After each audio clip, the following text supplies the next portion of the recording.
What up, friends? Robin Black, it's your boy Robin Black here. I am at Budo, Canada. This is kind of a little meeting room in the back of Budo, Canada. If you hear a lot of echo, it's a big room. And this mic is, I don't know if it's meant for big rooms. Anyways, you're on YouTube with me, or you are on Stitcher or iTunes or something like that. And if you are, welcome. I just want to tell the podcast peeps, we got something big coming.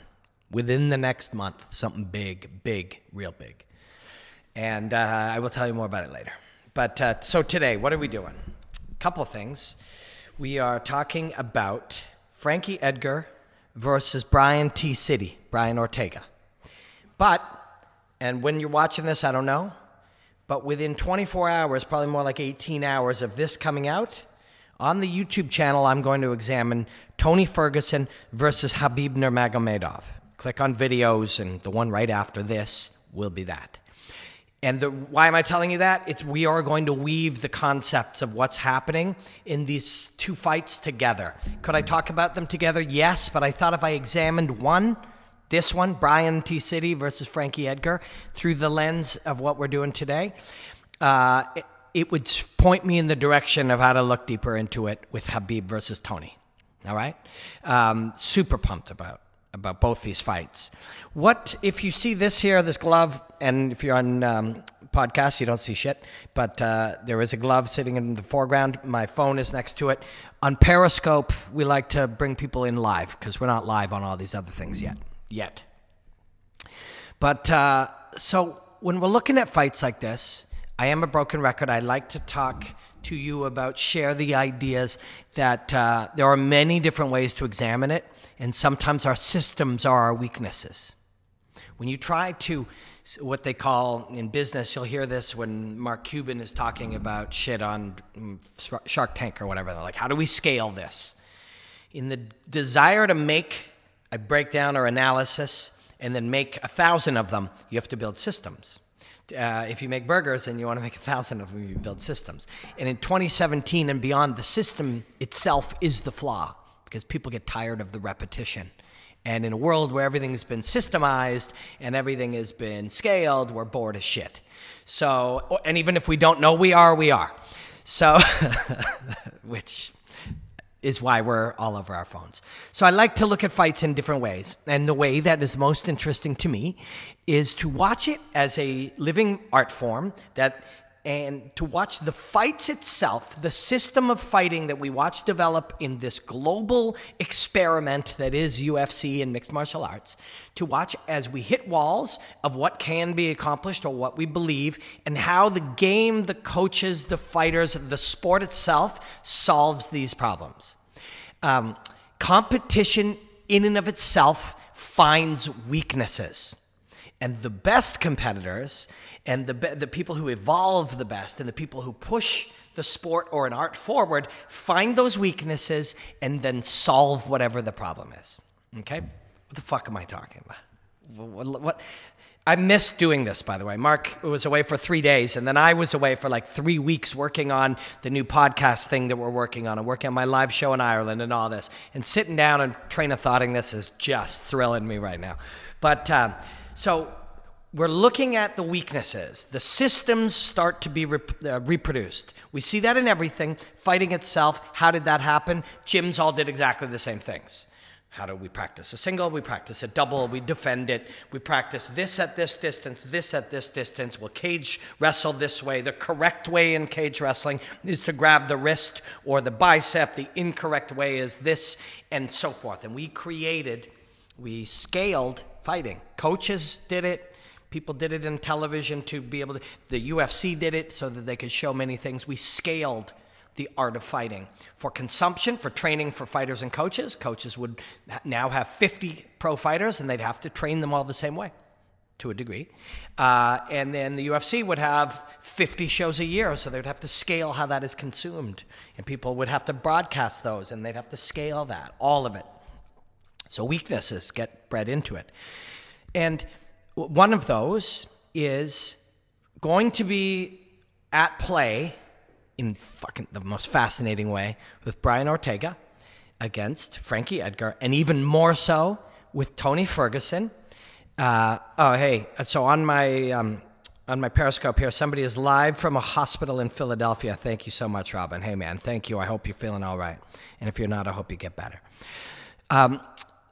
So the dynamic of what is happening when we are on our feet in space, the distance between you and I, there's either a minuscule or a ton of space between us. No grappling happens when that happens. 2, where I want to submit you or wrestle you or dominate you or hurt you on top with boxing from grappling position or whatever, I'm seeking no space. That in and of itself, that dynamic has been the thing that has been changing and evolving the most in fighting over the last 5 years. And it will be one of the most important things for the next 5 years as well as other things change. So the thinking about what is happening here, and what is going to happen between T-City and Frankie Edgar. To go a step further, I'm going to talk to you about Brian T-City against my boy Cub Swanson. I watched this fight, of course, very, very closely the first time, and I watched it again today as we went into this. I have human bias, although I'm a huge fan of Brian Ortega. Cub Swanson has been one of my favorite artists, just as artists, as you like certain bands and you like certain music and you like certain paintings, you have favorite artists because of what they do when you listen to their music and how it affects you. And so Cub Swanson's one of those. So human bias is important to always acknowledge. Anyone who thinks there is no bias or you have the expectation of no bias, you're crazy. Like if you think news or sports they're unbiased, these are humans. And the reason you watch them is because they're humans. And the ref has bias, human bias. He shouldn't. Would be great if he didn't, but he does. And the other fighter does, and the audience does, and the analyst does, and Joe Rogan does, and John Anik does, and everybody has, and you do. Everybody has bias. But you use those. You acknowledge the existence, and you use it. So how I watched Cub Swanson versus Brian Ortega, first off, was from understanding the motivations of both guys. Now, I am harping on this like crazy lately, but the idea that we compare and contrast their striking, grappling, wrestling, and jiu-jitsu, that is one of our flaws. And that is incredibly limiting, as these guys have changed those thoughts. And that's what's limiting in our understanding of and our discussion and our analysis of what's happening in this fight. So who had better? Cub can do, this is how we will be limited in our old school thinking. Cub's the better striker, Ortega the better jiu-jitsu player. It's going to come down to who's the better wrestler. Now, as long as everybody involved believes that, it will be true. And this is what's interesting to me. I'm sorry it took so long to get here, but this is just what I do. If it's too long for you, I'm sorry. There's other people who do it way shorter and less meandering. The flaw is that belief system. Now, Cub didn't believe that, Brian Ortega didn't believe that, and neither of their coaches believed it. But when we watch it and we think of it that way, it causes problems in our understanding. Because Brian Ortega had no interest in wrestling Cub Swanson. But Robin, I saw him take Cub Swanson down and threaten some variation of a head and arm choke. Maybe it was a anaconda or a darce. I can't remember exactly. But it was a head and arm choke. I saw that, Robin, at the end of round 1. And then when he caught him, he was in a guillotine. This is, again, where we get to an issue of language as our barrier, language and systems. Do you believe that wrestling is what you see in college? Collegiate wrestling, Greco-Roman wrestling, freestyle wrestling, folk wrestling? Do you believe catch wrestling? Do you believe that is wrestling? If you do, then Brian Ortega may not have wrestled at all that day. He didn't do any of the things that you typically, he didn't arm drag, he didn't, shoot a single or a double or whatever. Or did he? The truth is, it doesn't fucking matter. What happened, our limited language to discuss that, is stopping us from being able to examine what we see. What's Brian Ortega's goal? To take Cub Swanson down? No, it isn't. Brian Ortega's goal is not to take Cub Swanson down. Now, I'm going to throw in another expert. Not another expert. I am not an expert. I am a curious student, always in search of more knowledge and wanting to share what I find. I will bring in an actual expert here. John Danaher I got to spend a little time with John Danaher in New York City, and I'm intending to go spend some more time there shadowing him and studying his work. And he's very kindly said that he would welcome me down there when I come. So thank you, Professor Danaher. He shares ideas on social media and stuff, and it's always brilliant because the level he's working on is brilliant. He just made a post, and it was great to see. I discussed this on Periscope earlier.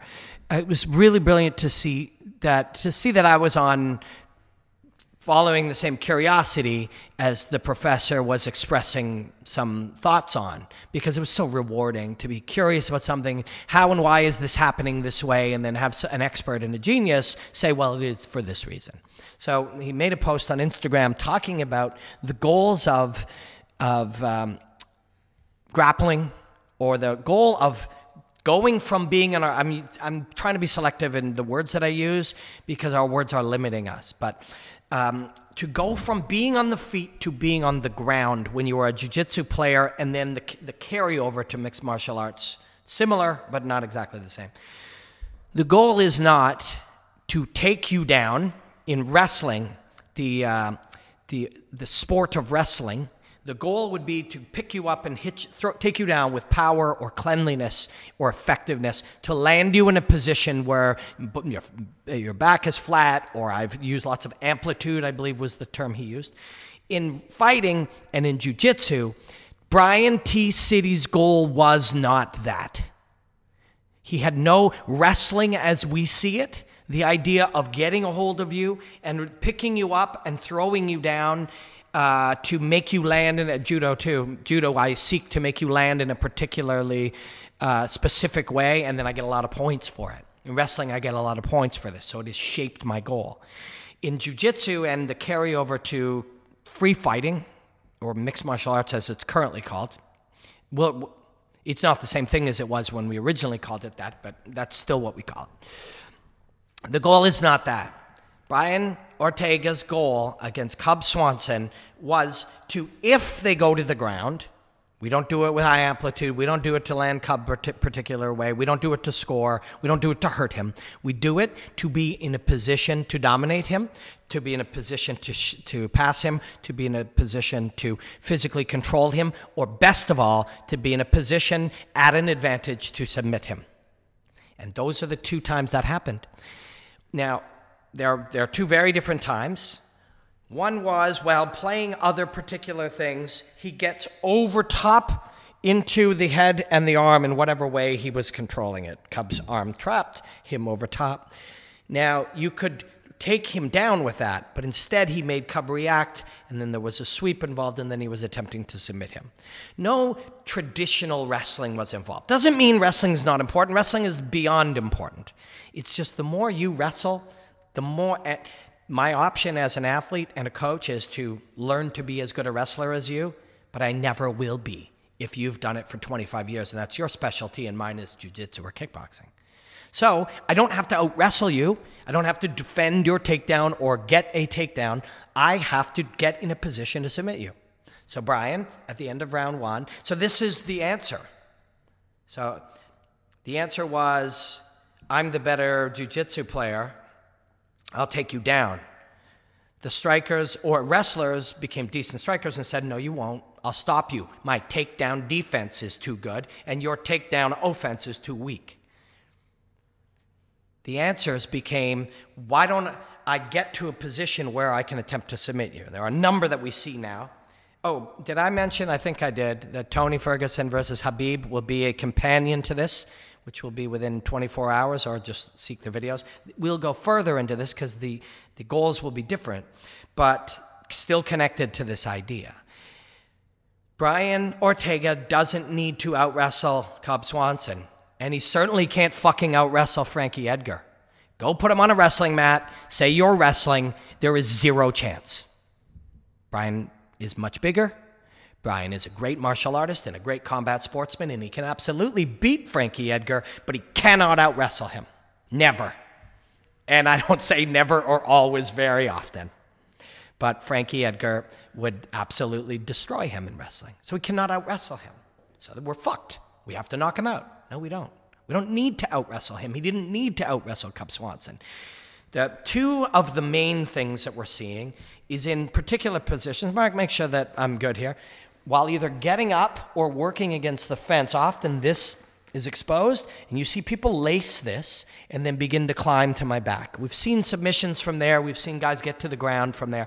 The threat of climbing up this particular leg by riding that thigh or leg and getting a lock and either tearing me from there or coming up. You notice? Have you seen a lot more guys? Mark, have you noticed? A lot more guys up on the standing back the last couple of years. It all developed through that. And that developed as I switch my hips and I'm getting to my feet. I give up this position so that I can dig back around. Why? Because when my feet are attached to the ground, so I was in some compromising position or fighting against the fence, and once I can get my feet to the ground, talk to Mike Thomas Brown about this a lot. Once my feet are down, it doesn't matter who you are, I drive up. I have the earth or the mat, whatever you want to call it. I have my feet, I have the weight of my entire body, and I drive up. If I have to give up a position to then circle back in, I'll do it because I'm back to the feet, force you to work to keep me there. You're not doing a lot of damage to me, and we get back up. That's been an exit. That's been a hole in the system for years. And for years, I talked to a lot of coaches about this, and around 2015, they were like, something's got to be done there. We can't just go, we're down, but once his feet touch, we just go for the ride and get back to our feet, and then he works his way back in. So guys started lacing the leg. Guys started attacking from there. It became an entry point to Danaher's concepts and many others people. This is not a Professor Danaher only thing. All of them are thinking, many of them are thinking on this level. Now we're on the thigh. Thigh gives us entry to the back. Back allows us to choke. You've seen Brian T. City work that position. Dong Young Kim was working it in 2013. Lots of guys. It's a part of the game now. Everybody understands it. It happens every day in training. So the next goal from there is, shit, I can't take Cub Swanson down, and I certainly can't take Frankie Edgar down in any traditional wrestling way. What do? Well, we'll engage in the striking, get him to engage, and once he's committed to the striking, then I'll take Frankie Edgar down. No, you still can't do it. So what am I going to do? I either have to outstrike Frankie Edgar, who has 5 or 8 years more striking than me, or I'm fucked because I cannot take him down. No. We're going to find other ways, other routes. We'll talk about Tony and Khabib next, because there's many there for both guys. Totally different approach. Fascinating. Fucking fascinating. So Ortega saw, where are we? Well, it's great if I can get to this hip. A lot of stuff there. A lot of people don't even think about that. I don't want to go off on McGregor versus Mayweather, which was not a grappling contest. But why could he always get to that back and do those stupid little hammer fists on that guy's little head? Because you don't deal with that in boxing and kickboxing. It's irrelevant. It's not a position that matters, which means you don't understand it, which means people can get there, right? And it was the same thing. If you boxed, wrestled, and did jiu-jitsu, that thing became available. The new one that guys are brilliantly focusing on is, if I can get up and over your head, I'm not just attacking a jumping guillotine or a drag guillotine or a head and arm with a sweep or a power guillotine, which is the Team Alpha Male guys have been doing that for years with a sweep on top to the mount. We are using that as an entryway where you must react in such a way that when we end up on the ground, I am in a better position, which was what Professor Danaher was talking about. I don't need to wrestle you. Cub was fighting beautifully. Cub was out striking him, and to be honest, he didn't fully understand what Cub was doing on the feet. And despite that, he did pretty well. But his goal wasn't to knock out Cub Swanson, although I'd be glad to do it, and it's possible. Can he knock out Frankie Edgar? Sure, it's possible. If he knocks out Frankie Edgar, do we then say he's got underrated striking? He's the first man to finish Frankie Edgar? The dynamic is new. How and why would that happen? So instead, we go to the top position, and we use the threat of that to get a reaction from you, and we use that to end up on the ground. Did we out-wrestle you? These are just words. You can say yes or you can say no. It doesn't matter. It's different. Now, then it becomes difficult. So how and why did wrestling, we saw guys fighting on the feet like crazy, and a lot of wrestling stopped for a little while. You know, we would have conversations, Jose Aldo and Barao, they're black belts, but you never see them on the ground. What's going on? They were a big part of that. They would stand there and dangle the single leg out front, heavy. on it. Why are they heavy on it? Set up their leg kick. But what's the penalty of being heavy on it? It's there for my single. So people would shoot a single on them. So they do. Professor Pedinares developed a system for which, take my single, I'll make it worse for you. They did. They fucked guys up in there. Hurt them, tired them out, never got down. You go back a year or two after that, you see footage of BJ Penn training somewhere, and somebody does a single. It goes, single? Nobody shoots a single anymore. And they didn't for a long time.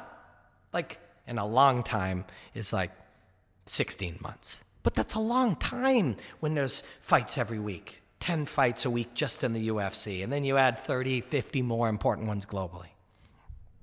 So that changed.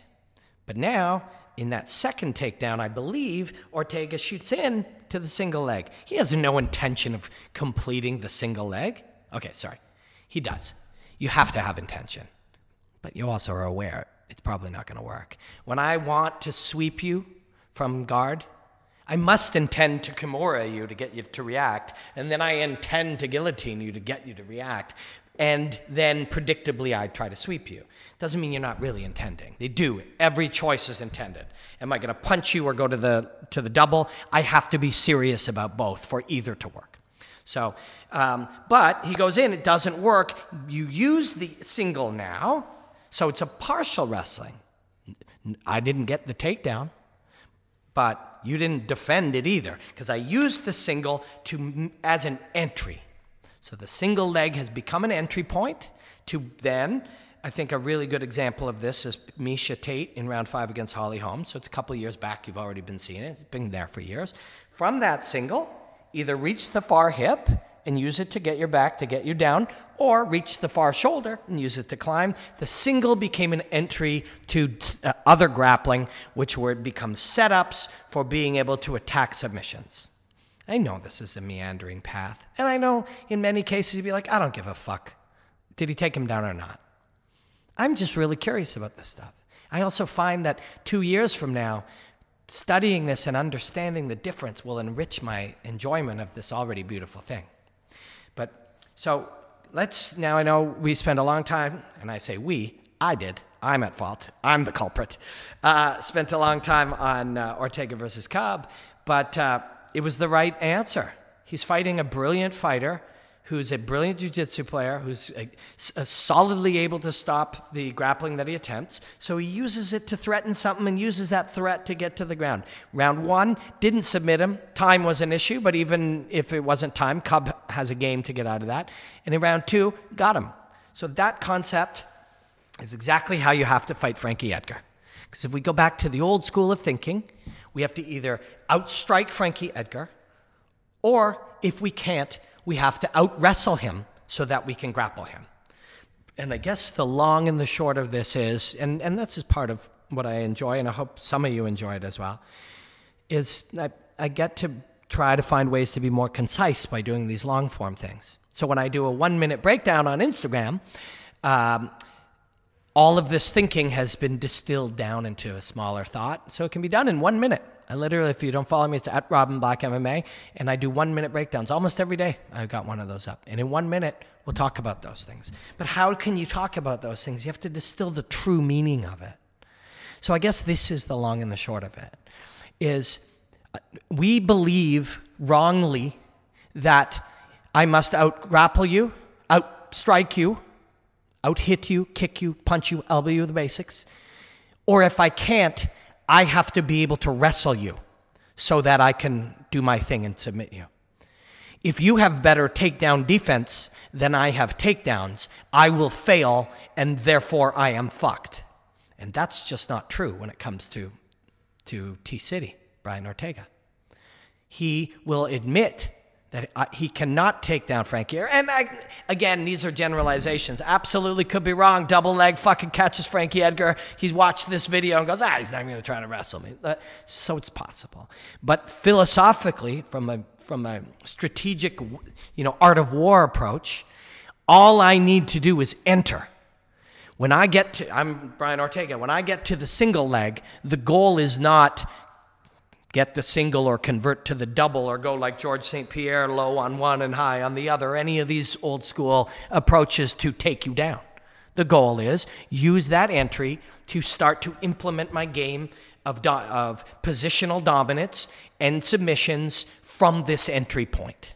And I guess that's the long and the short of it is the problem used to be I had to out-wrestle a guy, and if I couldn't, I had to outstrike him, and if I couldn't, I'm fucked. I'm a jiu-jitsu guy.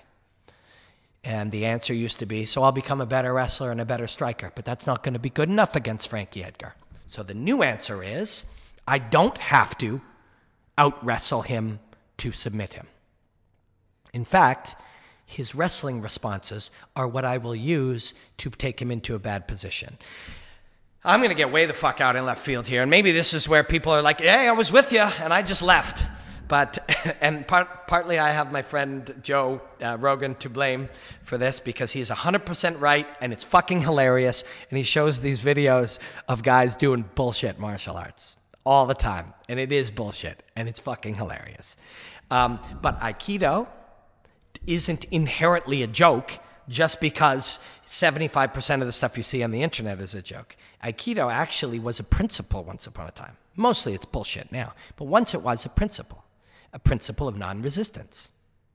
And how and why did it develop in Japan? Because judo was so powerful. And judo, as I go this way and I resist, my resistance becomes your entry to take me down. And Aikido was like, well, we're fucked if we try to out-judo those guys. We have to play with some type of non-resistance. And philosophically speaking, it was the right answer. The fact that 90% of it is bullshit, and I can say that as a lover of martial arts without feeling too bad. And that's not on Aikido. That is on all the assholes who just do stupid shit. And Joe, fucking watch some of Joe's videos. I don't know where he finds them, but it's like somebody's pushing and he'll go like this and the guy will fly the length of the room. It's fucking hilarious. But any of these principles came from a sound thinking. And much like non-resistance was the answer to judo, not wrestling is the answer to wrestle. You don't out-explode a wrestler. You don't you don't use physicality to out-physical a wrestler. You don't use wrestling to out-wrestle a wrestler. You use the things he does as a wrestler, and you find the ways to make him pay for that. Great wrestlers who know nothing about jiu-jitsu go into gyms all the time and get submitted by jiu-jitsu blue belts. All the time. All the time. And great wrestlers, really great wrestlers who have sound wrestling concepts their whole life, go into jiu-jitsu gyms and just physically dominate purple belts. Happens all the time. Why? Neither one quite knows the other. Who would I rather be in that case? Well, at least in my old experience, things change now in the way they change. I'd way rather be the wrestler. He's mentally tougher, physically tougher. He understands strength and position and all those things. And that's why he takes and he abuses some young jiu-jitsu guys. But every now and again, some of these, there's the odd blue belt submits him, and he can't fucking believe it either. He doesn't quite understand that pushing harder or being stronger or being sounder or having like a stronger position of leverage or framing actually hurts him, because that guy pops this across and now he's somewhere over here and can't fucking believe it. That concept still carries over to Frankie's lifetime of wrestling and Brian's lifetime of jiu-jitsu. There are still weaknesses between where they blend, and they do blend. Just like wrestling blends with striking. Just like elbows will blend into an elbow and a grab, or trapping allows entry to grappling. It's all connected, deeply, heavily connected, and becoming more and more connected. And the more we compartmentalize them, and not most of these guys never do, but we do. We do, because, we don't always get to see what they're thinking and doing. And that's what I'm trying to dig out here. What 4 or 5 or 6 key coaches have shown to me, or 10 key fighters, or being in the rooms with these guys. This is the thought process. Because if it isn't, Brian either has to knock out Frankie Edgar, or he has to say, well, I'm fucked. And he doesn't want to do that. He wants an answer to the answer. Answers have answers too. And so that's what he'll seek to do. What will Frankie seek to do? He'll seek to 100% understand this. And he does. Ricardo Almeida, his coach. Think Ricardo Almeida doesn't understand these concepts? They'll be getting ready for them. And then you will see them, the knowledge of Frankie, Professor Almeida, and his whole team facing these scenarios. And Brian is attempting to exploit those scenarios. And you know what will happen? If Frankie wins, you know why he'll win? Because he will have found the answer to those. Because Brian found the answer to my man Cub and fighters.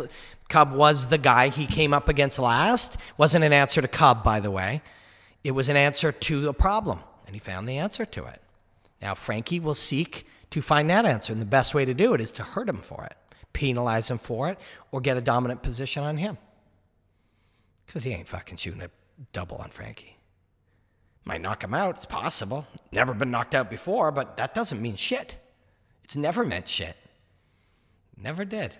Once upon a time when we were a lot younger, Fedor was never going to lose in his life. Well, he's in his 40s now, and the game is changed, and he's just stayed awesome at the things he's awesome at. Things don't matter. Frankie Edgar can get knocked out. We don't know. We don't know. So what we do know is the dynamic that you see and how and why it might work. And isn't it fucking interesting? And you can say no. It's fucking interesting to me, though. It's interesting to me. Basically, trying to find... So most of you have never watched old Bugs Bunny cartoons, but they're so awesome. Old Bugs Bunny cartoons. And there's one where there's this bag and they can pull out this hole. And the hole will take you to other places. It's like a wormhole to a submission that doesn't require you to out-wrestle Cub Swanson or Frankie Edgar or whoever you're fighting. We're going to talk about this in Tony and Habib a lot, too. We're finding a wormhole, and these wormholes are there. These wormholes are there, and they'll always be there. And just when you think they're all gone, there'll be new ones. And then when you think they're all gone, ones that people were doing 10 years earlier and have been forgotten will be found. This is martial arts. This is the organism of fighting. And to be honest with you, the more you see it, it's the organism of everything. Everything is like this. You're so sure that the systems that you see are there. I mean, people were fucking sure that the earth was the center of the universe. They were fucking sure of it. You know, there was a science called phrenology where the shape of your head affected they were sure. And we will look back at everything that we know in 2017. And if we keep progressing and growing in 2045, so much of it, we will go, wow, we didn't know. And it's the same thing. There are wormholes. There's always wormholes. There's ways to skip things. Because you simply choose not to believe that this is the only way. And you think differently. And, I mean, fucking Apple computers, what was theirs? Think different? Yeah. I mean, I don't think that's proper English, but who am I to say that to that guy? That's it. That's really what it is. And so I'm going to take this further. I'm going to tie back to it very quickly or as best I can in Habib versus Tony. But if you're just watching this, if it happens to be Valentine's Day-ish when we shot it, happy Valentine's Day, by the way, love ya. I mean, I love my friends and brothers. That counts, right? And sisters. Do. Love you. And if it's later, then that's already up. But if you're watching this on Valentine's Day, then wait about 12 hours and look on the YouTube channel. Hey, if you want to buy one of these, it is shoprobinblack.com. Thank you guys for humoring me. And thank you for pushing me to take these ideas further and to explain them better. I'm not nailing it yet. I'm not nailing it yet. My friend here, you may be quite insane. Maybe. That's possible too. I don't know the answers to all these things. But it is what it is to rethink and refocus and denounce what you believe to be true. At least entertain the idea that it might not be true. And who's going to win between Frankie and T-City? I don't know. Frankie could take him down, move to half guard, and beat the shit out of him, and never let him re-guard. I don't expect that. Brian could kick him in the head and be the first guy to finish Frankie. Brian could find a submission fight from one of these entry points. Or Frankie could have the kind of fight where we're like, holy fuck, this guy's the best at almost everything. How do we ever forget that in the first place? outstrike him, move from distance when he gets in, penalize him, hurt him, understand all these ideas of him trying to wormhole his way to a submission, which, again, big dog Ricardo Almeida, he's been fucking understanding these concepts. I was calling his fights in Shudo and Pancrase in, I believe, the late 90s or the early 2000s, and he was so far ahead on these ideas. So it's not new to him. That's why we got to watch it. That's why we got to watch it. Nobody knows. Nobody knows. Well, if you did know, I was going to say you wouldn't watch it, but you would, but you'd just spend all your time betting money if you did know. And you'd be rich, but you wouldn't enjoy the fights as much. Anyways, please join me for, actually you would, because they'd make you rich. Please join me for Khabib versus Tony. And thanks to everybody who shares our stuff. Really, thank you. Blackout.